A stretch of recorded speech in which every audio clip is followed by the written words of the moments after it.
Friends, இப்போ நம்ம எங்கே இருக்கோம்னா பாளையங்கோட்டை, திருநெல்வேலி பாளையங்கோட்டை விஓசி மைதானத்துக்கு பேக் சைடில் இருக்கோம் பார்த்துக்கோங்க. இங்கே வந்து நம்ம ஐஆர்ஓ மோசஸ் செல்லதுரை அதனுடைய ஐஆர்ஓலேருந்து பயிற்சி பட்டம் நடக்குது. அங்கே தான் நம்ம வந்திருக்கோம். இங்கே பாருங்களேன், மோசஸ் செல்லதுரை கார் தான் நிற்குது. எல்ஷடாய், அவங்க மினிஸ்ட்ரி நேம் வந்து எல்ஷடாய். இப்போ நம்ம இந்த பயிற்சி பட்டறைகளை போய் பார்ப்போம். நண்பர்களே, இப்போ நம்ம கூட இருக்கிறது வந்து நம்ம பாஸ்டர் மோசஸ் எம் செல்லதுரை அவர்கள் இருக்காங்க. ஆனால் இந்த ஐஆர்ஓவில் இன்னைக்கு இந்த பயிற்சி பெற்று நடத்துறீங்களா, அதை பற்றி கொஞ்சம் சொல்லுங்கண்ணே. அதாவது நம்முடைய சர்வதேச உரிமை கழகம் வந்து மக்கள் சேவை செய்கிறோம். அரசாங்கத்துக்கு பயிற்சி கொடுக்குறாங்க, அரசாங்க ஊழியர்களுக்கு. அவர் ஆஃபீஸில் வேலை பார்க்குறவங்களுக்கு பயிற்சி கொடுக்குறாங்க. அதுபோல் ஏன் ஒரு சமூக சேவை செய்யும் போது அதுக்கு ஒரு பயிற்சி எடுக்கக்கூடாது? அந்த வேலைகளை காட்டிலும் ஒரு உன்னதமான வேலை மக்களுக்கு உதவி செய்கிற வேலை. கண்டிப்பாக அதில் ஒரு முறைப்படியான பயிற்சி எடுத்து எந்த சுயநல நோக்கம் இல்லாமல் எங்கேயும் தவறு ஏற்படாதபடி நம்ம சரி செய்வதற்கு இது ஒரு ஏதுவாக இருக்குன்னு சொல்லி ஒரு எல்லாருக்கும் ஒரு முன்னுதாரணமாக நாங்கள் செய்கிறோம். சூப்பர். ஆமாம், அதனால் பயிற்சி வந்து அவசியம். பயிற்சி செஞ்சால் இன்னும் நல்ல முன்னேற்றமாக நம்ம செய்யலாம். மக்களுக்குள்ள ஒரு புரிந்து கொள்ளுதல் வரும். அதன் மூலியமாக சரியான இடத்தை கண்டறிந்து உதவி செய்யலாம். சூப்பர்.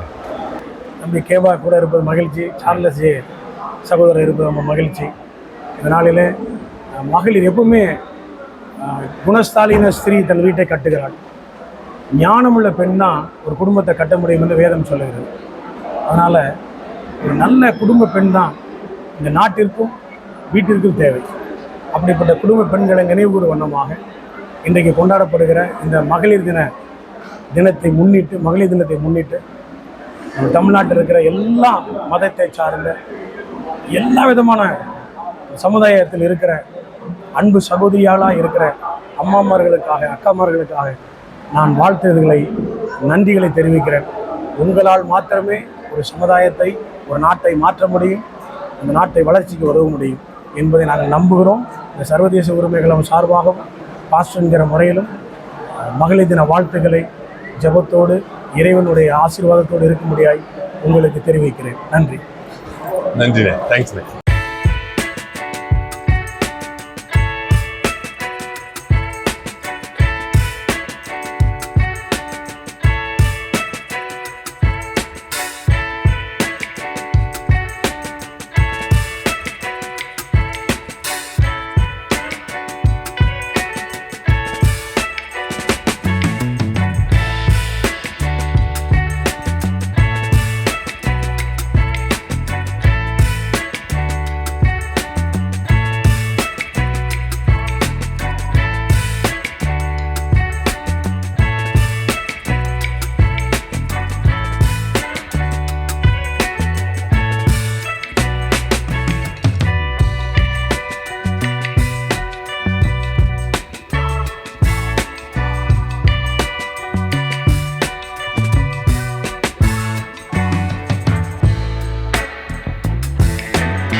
இது உங்கள் தூத்துக்குடி வில்லேஜ் மேன் கேபா.